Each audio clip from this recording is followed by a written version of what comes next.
Hello student, कुछ issue की वजह से वीडियो हमारा इंटरप्ट हो गया था। वहीं से हम अपनी बात को स्टार्ट करते हैं। हम पॉपुलेशन के विषय में आप लोगों से बात कर रहे थे कि जनसंख्या वृद्धि का आर्थिक विकास पे क्या प्रभाव पड़ता है, या जो भारत में जो जनसंख्या की जो लगातार वृद्धि हो रही है ये आर्थिक प्रगति में किस प्रकार बाधा पहुंचा रही है। तो बहुत सारे अर्थशास्त्री हैं, समाजशास्त्री हैं, या विचारक हैं, या आप ये कह लीजिए बहुत सारे पॉलिटिशियंस हैं। सभी का ये मानना है कि तेज़ी से ये जो बढ़ती हुई जनसंख्या है, हमारी जनसंख्या जो लगातार दिन प्रतिदिन बहुत रफ्तार से बढ़ती जा रही है, ये हमारे विकास के लिए बहुत बड़ी बाधा है, विकास के मार्ग में एक बहुत बड़ा चैलेंज है।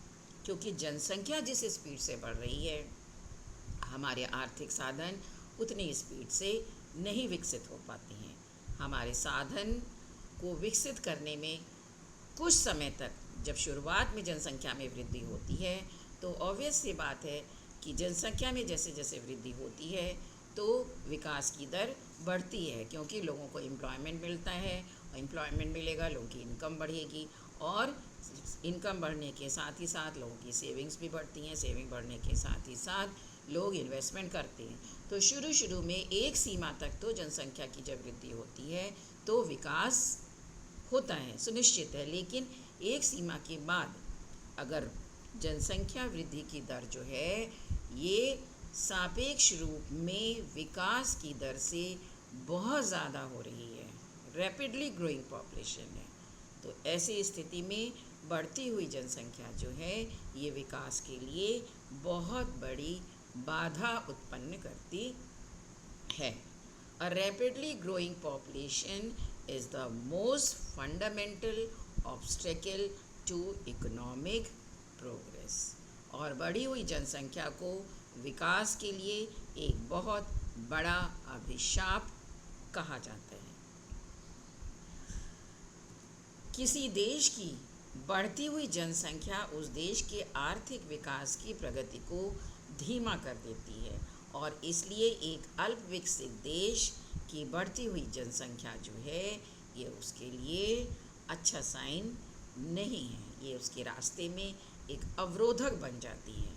इसका कारण ये है कि क्योंकि जनसंख्या की गति इतनी तेज होती है कि उत्पादन के साधन या उत्पादन में वृद्धि उस लेवल पर या उसके बराबर हम नहीं कर पाते हैं, जिसका परिणाम ये होता है कि प्रति व्यक्ति औसत आय या पर कैपिटा इनकम कम होने लगती है।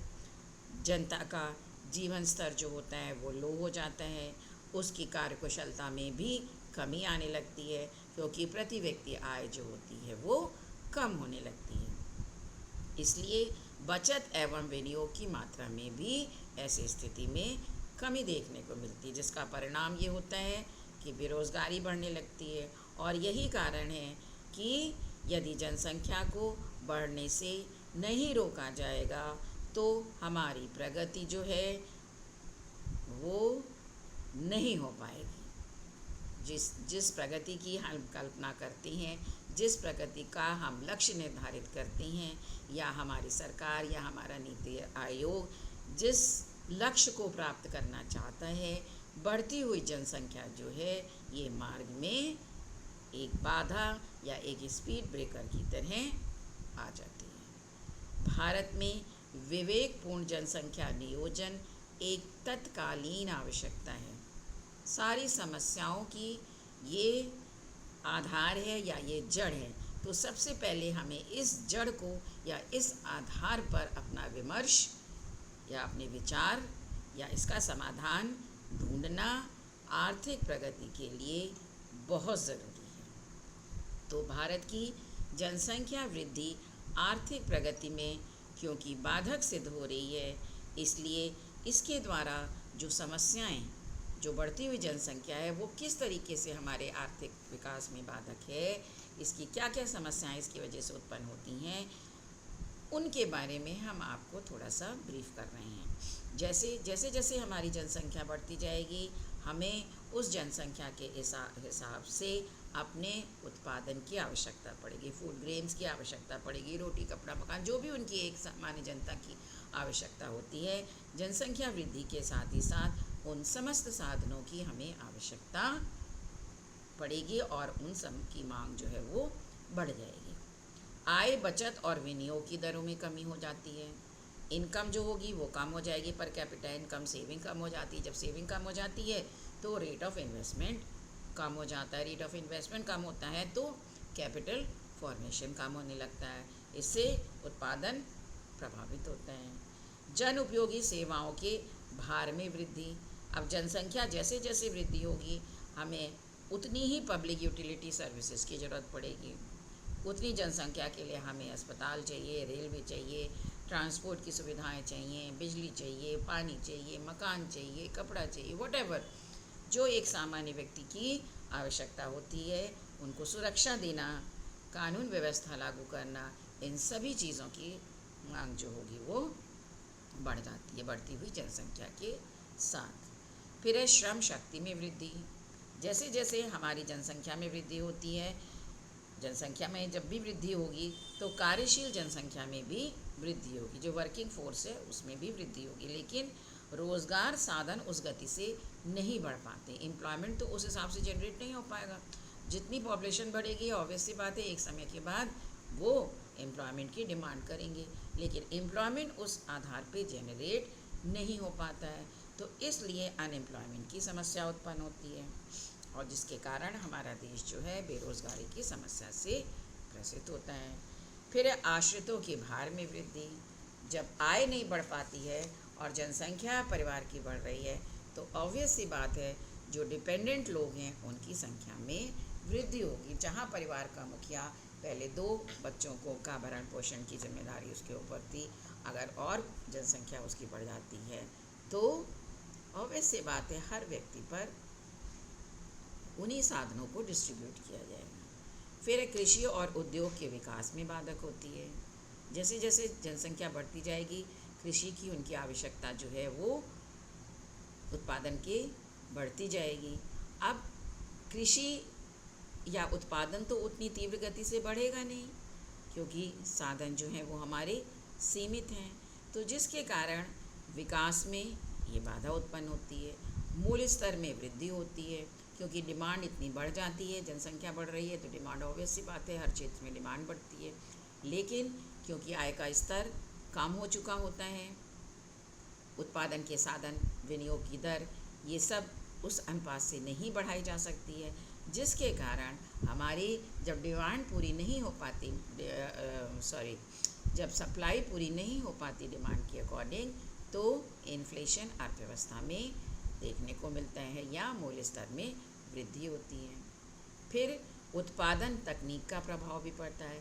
जैसे जैसे जनसंख्या बढ़ रही है रोज़गार के साधन तो उपलब्ध नहीं हो पा रहे हैं, श्रम साधन तकनीकें काम में नई नई लाने के लिए प्रयास किए जाते हैं और पूंजी प्रधान तकनीकों को लोग सोचते हैं कैपिटल मतलब मशीन से ना काम करके, क्योंकि हमारे पास वर्किंग फोर्स ज़्यादा है हम इसी से डायरेक्ट काम करवाएं, इससे प्रति वस्तु उत्पादन लागत अधिक हो जाती है। जैसे कॉस्ट ऑफ प्रोडक्शन अगर हम वर्किंग फोर्स से करवाएंगे तो ऑब्वियस सी बात है कॉस्ट ऑफ प्रोडक्शन हमारा बढ़ जाएगा।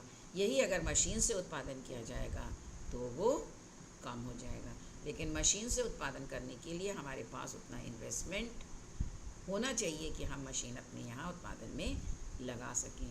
तो इसी तरीके के बहुत सारे ऐसे फैक्टर्स होते हैं जो हमारे विकास में बाधक होते हैं जैसे जैसे हमारी जनसंख्या बढ़ती जाती है। जनसंख्या बढ़ने का मतलब है हर क्षेत्र में डिमांड का बढ़ना, जो कि सप्लाई उसके अकॉर्डिंग नहीं बढ़ाई जा सकती। तो इसलिए कहा जाता है कि ये जो बढ़ी हुई जनसंख्या है ये हमारे विकास के लिए एक बहुत बड़ा अभिशाप है या विकास के मार्ग में एक बहुत बड़ी बाधा है। Next point, population size and economic growth. Next aspect जो हम आपको बताएंगे that is about population size. जो हमारी पॉपुलेशन है उसका आकार कैसा है और हमारी ग्रोथ रेट कैसी है। नॉर्मल कोर्स में आप सब ने सुना होगा कि भारत की जनसंख्या जो है दिन प्रतिदिन बढ़ती जा रही है। समय समय पर जनगणना द्वारा जो जनसंख्या की करी जाती है उस गणना, उसके आधार पर भी आंकड़े ये स्पष्ट कर रहे हैं कि हमारी जनसंख्या जो है वो दिन प्रतिदिन लगातार बहुत तीव्र गति से बढ़ रही है। वर्तमान स्थिति में ये कहा जाता है कि पूरे वर्ल्ड की पॉपुलेशन का 17.7% लोग जो हैं वो केवल इंडिया में रहते हैं। मतलब 17.7% की जो पॉपुलेशन है वर्ल्ड पॉपुलेशन की, वो केवल हमारे इंडिया की है। और न्यूमेरिकल डिजिट के रूप में जो भारत की जनसंख्या है वो यूनाइटेड नेशंस ने जो डेटा बताया है, दैट इज़, हम सिंगल डिजिट में आपको बोल रहे हैं, आप नोट कर सकते हैं 138297470। इतने मिलियन हमारी जो जनसंख्या है उसकी डिजिट फिर से आप सुन लीजिए, 138297470। इतनी विशाल जनसंख्या या इतनी अधिक जनसंख्या हमारे देश की होने के कारण हमारा देश जो है विकास के क्षेत्र में अभी भी विकसित देशों की श्रेणी में अपने आप को खड़ा करने में सक्षम नहीं हो पा रहा है।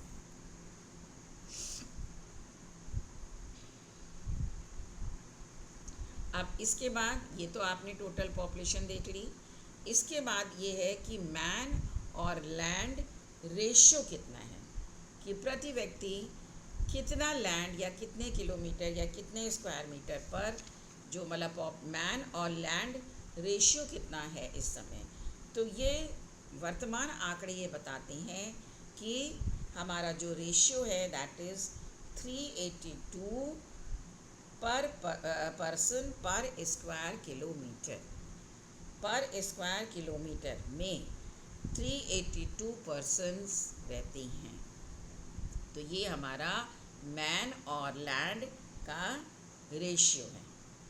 अब जब जनसंख्या का घनत्व किसी स्थान या क्षेत्र में अधिक होता है, मतलब जनसंख्या का दबाव जो है वो इस क्षेत्र में ज़्यादा हो रहा है, तो देखिए तो क्या होगा। इसके कारण भूमि की जो फर्टिलाइज़र शक्ति होती है, जलवायु, सिंचाई, व्यापार, परिवहन के साधन, उद्योग, प्राप्त नेचुरल रिसोर्सेज, जीवन की सुरक्षा आदि सभी बातें जनसंख्या से जुड़ी होती हैं। तो भारत के रेफरेंस में हमने आपको अभी बताया कि 382 पर पर्सन पर स्क्वायर किलोमीटर की हमारी घनत्व है। तो भारतीय जनसंख्या के घनत्व से संबंधित जो मुख्य विशेषताएं हैं वो हम आपको बता रहे हैं। फिर से पहला पॉइंट है इसमें, जनसंख्या के घनत्व में लगातार वृद्धि हो रही है। मतलब डे बाय डे, जैसे मान लीजिए सपोज़ अगर आप ऐसे उदाहरण से समझ लीजिए कि पहले एक मकान में अगर 5 व्यक्ति रह रहे थे तो नेक्स्ट ईयर 6 रह रहे हैं, 7 रह रहे हैं, 8 रह रहे हैं, 10 रह रहे हैं, और वर्तमान स्थिति में उतने ही क्षेत्र में 10 व्यक्ति या 15 व्यक्ति निवास करने लगे। तो धीरे धीरे, कहने का मतलब तात्पर्य ये है कि जो जनसंख्या का घनत्व है वो लगातार हमारी अर्थव्यवस्था में या भारत में बढ़ता ही जा रहा है। दूसरे शब्दों में मनुष्य भूमि अनुपात बराबर बढ़ रहा है। जो अभी आपने मैन लैंड रेशियो हमने आपको बताया, ये अगर सन के हिसाब से भी देखा जाए तो जो आंकड़े जो हैं वो शो करते हैं कि प्रति वर्ष ये घनत्व जो है वो हमने बढ़ता हुआ पाया है। फिर दैट मीन्स भारत की जो पॉपुलेशन है उसका नेचर ये है कि यहाँ डेंसिटी ऑफ पॉपुलेशन बहुत ज़्यादा है।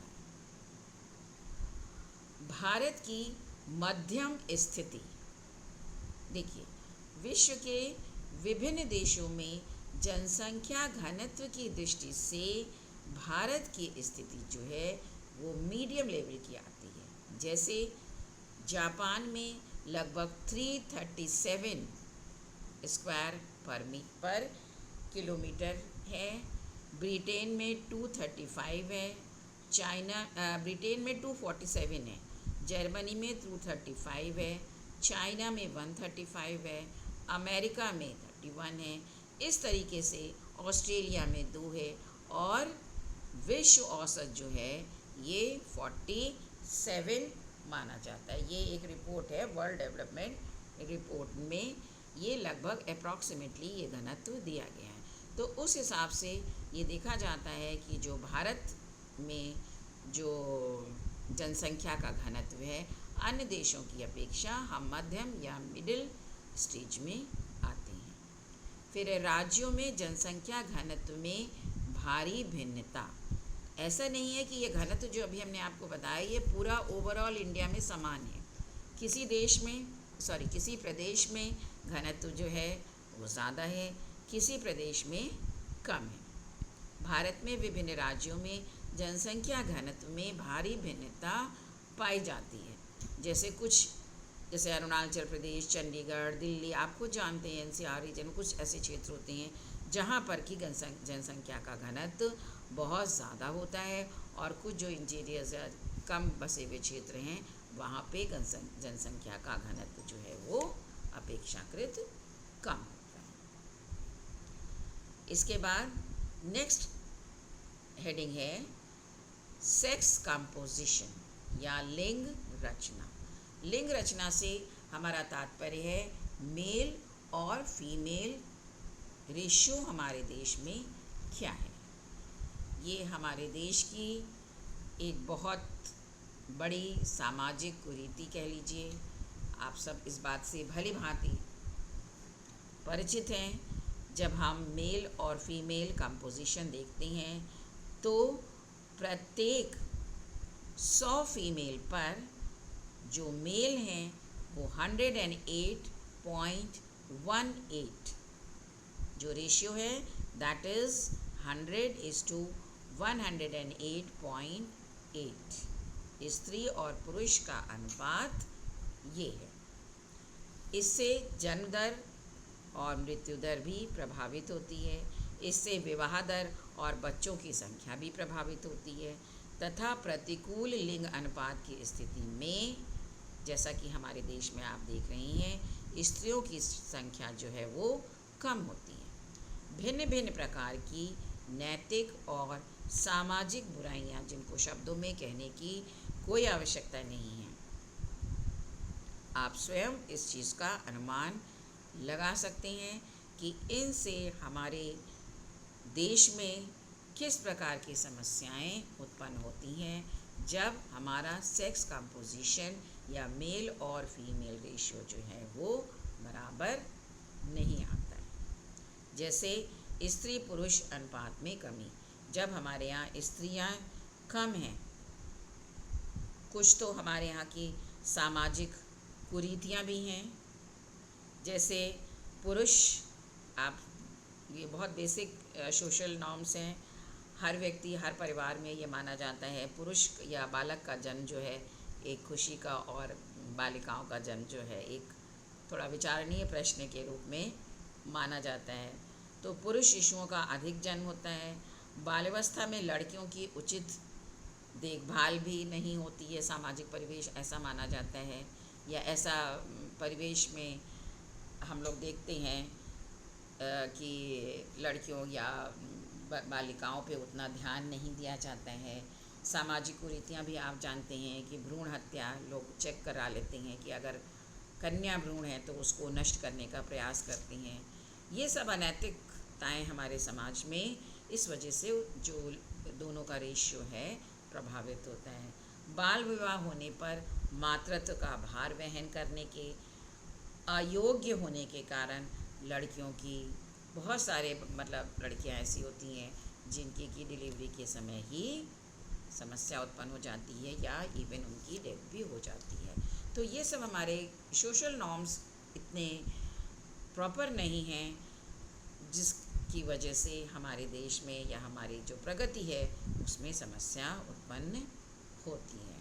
फिर विभिन्न राज्यों में विभिन्न स्थिति, जैसे जो घने बसे हुए राज्य हैं, जैसे दिल्ली है, गुड़गांव है, गाज़ियाबाद है, आप कुछ समझते हैं, वहाँ पर जो घनत्व होगा वो कंपैरेटिवली डिफरेंट होगा। फिर ग्रामीण और शहरी क्षेत्रों में स्त्री पुरुष अनुपात में अंतर होता है, क्योंकि आप जानते हैं गांव का परिवेश जो होता है वहाँ ग्रामीण समस्याएं, शिक्षा का अभाव, लैक ऑफ अवेयरनेस, ये सारे पॉइंट्स जो हम लोग बीच बीच में डिस्कस करते हैं, ये ग्रामीण परिवेश में ऐसा पाया जाता है। और शहरी क्षेत्रों में अपेक्षाकृत स्थिति बेटर रहती है। तो ये आपने देखा कि अगर हमारा मेल और फीमेल रेशियो उचित नहीं है तो ये भी विकास के लिए एक इशू है या एक प्रॉब्लम खड़ी करता है। तो किसी भी देश में की जनसंख्या में आयु संरचना का विशेष महत्व होता है। जो आयु संरचना होती है, सेक्स कंपोजिशन होता है, उसका विशेष महत्व होता है। अगर हम अपनी सामाजिक कुरीतियों से उभर पाएँ तो हो सकता है ये जो रेशियो है कुछ बेटर हो। इसके बाद इसमें नेक्स्ट एस्पेक्ट आ रहा है ग्रामीण और नगरीय स्थानांतरण, गांव से शहर की तरफ लोगों का रुझान या आना, रूरल और अर्बन माइग्रेशन। आप सब जानते हैं कि लोग पहले गांव में रहते थे, धीरे धीरे अब शहर की जो चकाचौंध है उन्हें शहर की तरफ खींच लाई है। तो ग्रामीण नगरीय वर्गीकरण के लिए जनगणना में ग्रामीण क्षेत्र वे माने गए थे जो राजस्व ग्राम रेवेन्यू विलेज में रहते हैं, जहाँ से राजस्व कलेक्ट किया जाता है, जिसकी सापेक्षिक सीमाएं होंगी। नगरीय क्षेत्र वे माने गए जो निर्धारित मानदंड को पूरा करते हों। हम ये कैसे डिसाइड करेंगे कि कौन सा क्षेत्र जो है वो ग्रामीण है और कौन सा शहरी? तो इसके लिए ग्रामीण के लिए तो ये कहा गया कि जहाँ से रेवेन्यू का कलेक्शन होता है उनको हम ग्रामीण मानेंगे, और जो नगरीय क्षेत्र में निम्न मानदंडों को पूरा करेंगे उनको हम शहरी मानेंगे। इसके लिए निम्नलिखित क्षेत्रों को नगर की श्रेणी में माना गया, जैसे वे सभी क्षेत्र जहां नगर पालिका, नगर परिषद, नगर निगम, छावनी बोर्ड और अतिसूचित नगरीय क्षेत्र। दूसरा, वे सभी क्षेत्र जिन पर निम्नलिखित मानदंड पूर्णतया लागू होती हैं, जैसे कम से कम 5000 की जनसंख्या, कार्यशील पुरुष जनसंख्या का कम से कम 75% गैर कृषि कार्यों में संलग्न हो, और जनसंख्या का घनत्व कम से कम 400 व्यक्ति प्रति वर्ग किलोमीटर होना चाहिए। किसी भी देश में नगरीकरण में प्रगति उस देश के विकास की गति को बताती है। अगर किसी देश में शहर का विकास हो रहा है, दैट मीन्स ये माना जाएगा कि उस देश में विकास कुछ गति से हो रहा है। अतः नगरीकरण का आर्थिक विकास पर प्रभाव पड़ता है। यही कारण है जिसकी वजह से ये कहा जाता है कि नगरीकरण व आर्थिक विकास का घनिष्ठ संबंध है। नगरीकरण से क्या तात्पर्य है?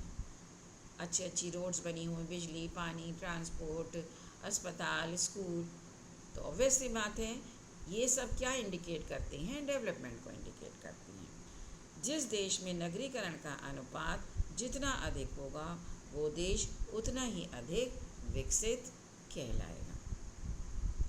नगरों में जनसंख्या के स्थानांतरण के कारण निम्नलिखित हैं, इन्हीं को नगरीकरण को प्रभावित करने वाले तत्व भी कहते हैं। क्यों लोग गांव को छोड़ के शहर की तरफ आते हैं? बेसिक आप खुद समझ सकते हैं। शहरों में उद्योगों का विकास होता है, गांव में सुरक्षा की कमी होती है, साधनों की कमी होती है, शिक्षा का अभाव होता है, अवेयरनेस की गांव के लोगों में कमी होती है, गांव में स्वास्थ्य और शिक्षा सुविधाओं का अभाव होता है, गांव में रोज़गार सुविधाएं नहीं मिल पाती हैं, ज़मींदारी प्रथा जो है वो बहुत गांव में अपना प्रभुत्व बनाए रहती है। और इन सब को छोड़ के अगर एक सेकंड के लिए कहा जाए तो शहरों का आकर्षण, इसके आगे कोई दूसरा शब्द नहीं है, शहरीकरण।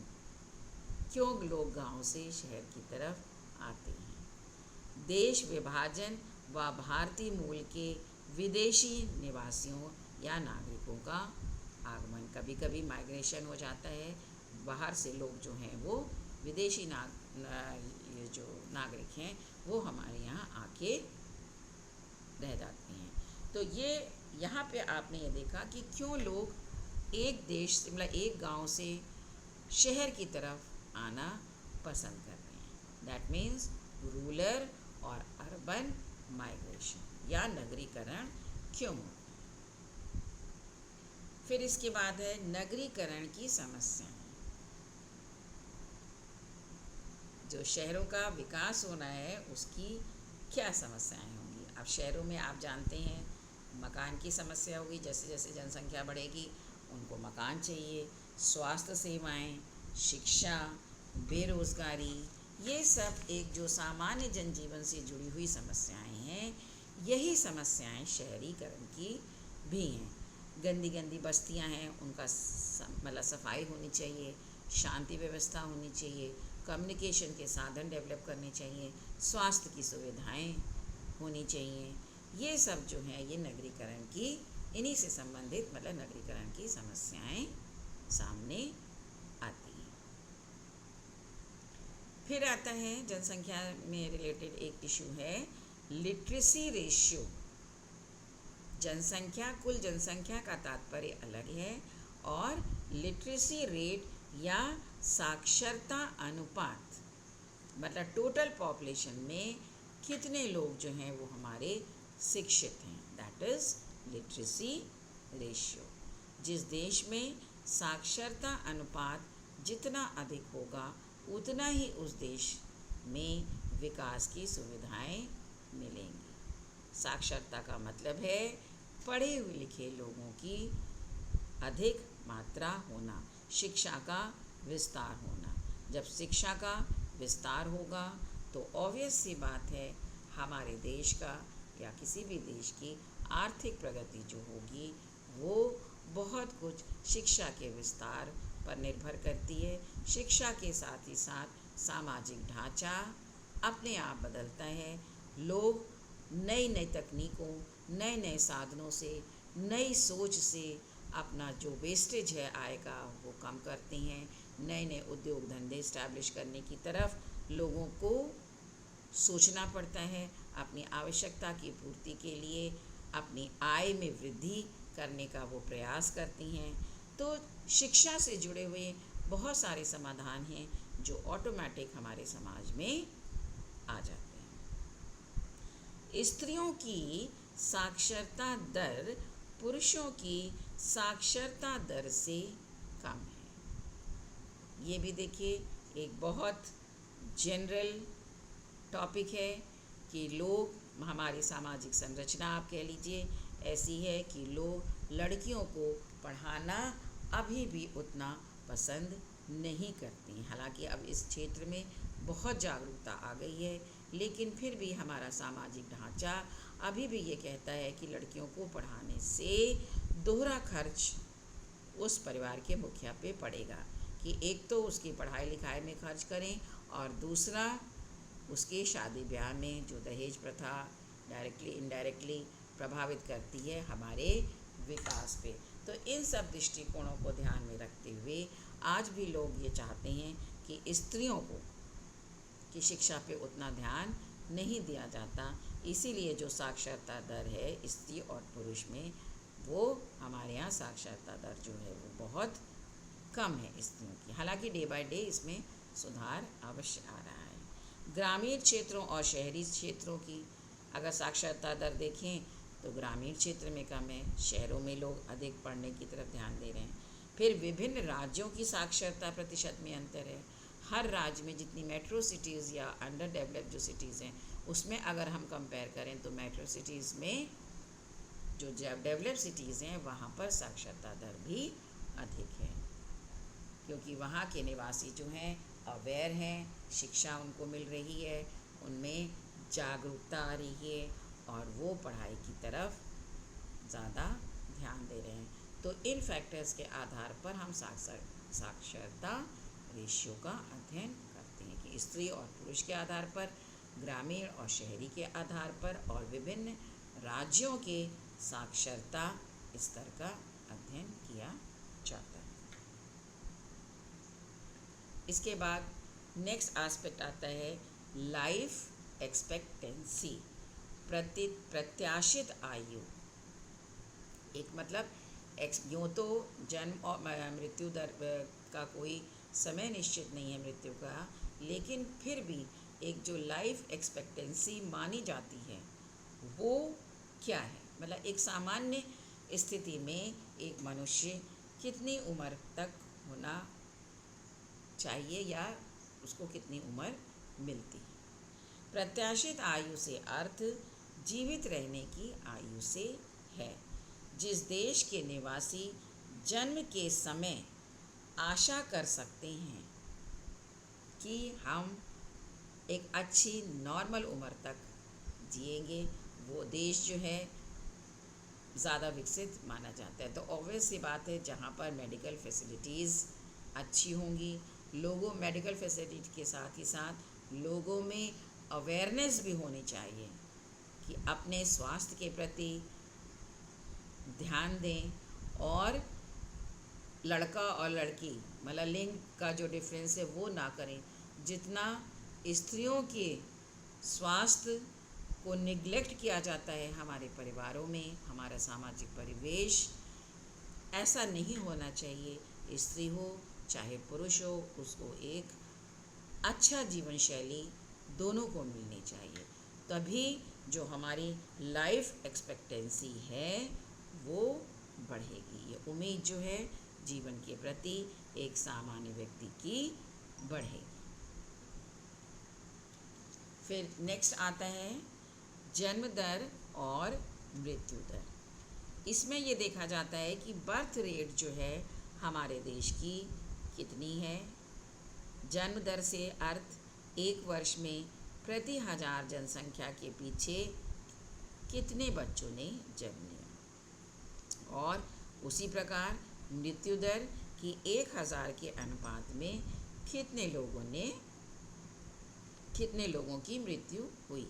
अब ये जन्म दर और मृत्यु दर भी कई तरीके से इसको हम देखते हैं कि कितने बच्चे जो हैं, इन्फेंट मॉर्टेलिटी रेट कितना है, पैदा होते ही कितने मर गए, कितना एक साल के अंदर मरे, कितना युवा होने पे मरे, कितना हमारे एक्सीडेंटल केस में मरे, कितने जो हैं हमारे किस बीमारी से ज़्यादा मतलब हमारे यहाँ मृत्यु हो रही है, या अगर हम बर्थ रेट देख रहे हैं तो किस क्षेत्र की बर्थ रेट ज़्यादा है, गांव की, शहर की, और अगर शहर की है तो किस शहर की, गांव की है तो किस शहर गांव की है।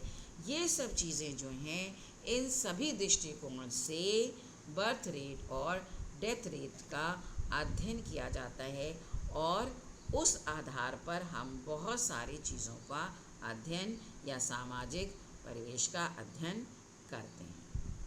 हमारे यहाँ कहा जाता है भारत में ऊंची जन्म दर के कारण जो हमारे यहाँ की पॉपुलेशन ज़्यादा मानी जाती है वो क्यों है, क्योंकि हम बता चुके हैं आपको हमारे यहाँ का सामाजिक परिवेश, पारिवारिक मान्यता, बाल विवाह को मान्यता, विवाह की अनिवार्यता को मान्यता, और बच्चों को ईश्वर की देन मानना, मनोरंजन साधनों का अभाव होना गांव में, निम्न आय व निम्न जीवन स्तर का होना, जलवायु क्लाइमेट का होना, ग्रामीण क्षेत्रों में फैमिली प्लानिंग की सुविधाओं का अभाव होना, या आप कह लीजिए उनमें अवेयरनेस का अभाव होना, या हम कह सकते हैं उनमें शिक्षा का अभाव होना, ये सब हमारे सामाजिक परिवेश से जुड़ी हुई कारण हैं। फिर मृत्यु दर में हमारे यहाँ कुछ कमी अवश्य आई है। Reasons of reduction in death rate, Bharat में मृत्यु दर में कमी के कई कारण हैं, जैसे अकाल और महामारी में कमी आई है, चिकित्सा और स्वास्थ्य सुविधाओं में सुधार हुआ है, स्त्रियों की शिक्षा की तरफ हमने ध्यान देना शुरू किया है, विवाह की आयु भी पहले की अपेक्षा अब बढ़ी है, मनोरंजन साधनों का भी विस्तार हुआ है, अंधविश्वास या परंपरावादी दृष्टिकोण या में कुछ कमी आई है क्योंकि शिक्षा का प्रसार हो रहा है। आज गांव में भी लोग अपने बच्चों को पढ़ाने के लिए ज़्यादा ध्यान देते हैं। शहरीकरण बढ़ गया है, जीवन स्तर में सुधार आ रहा है।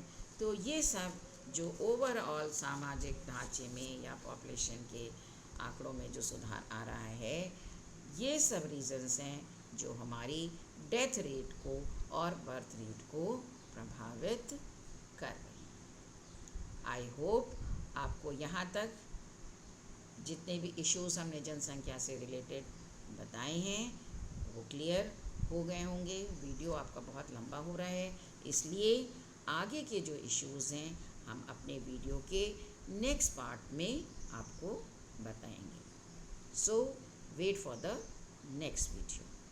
आई होप आपको ये कंसेप्ट जो हमारी पॉपुलेशन से रिलेटेड इंडियन इकोनॉमी की जो प्रॉब्लम है अच्छे से समझ में आ रहा होगा। Thank you so much.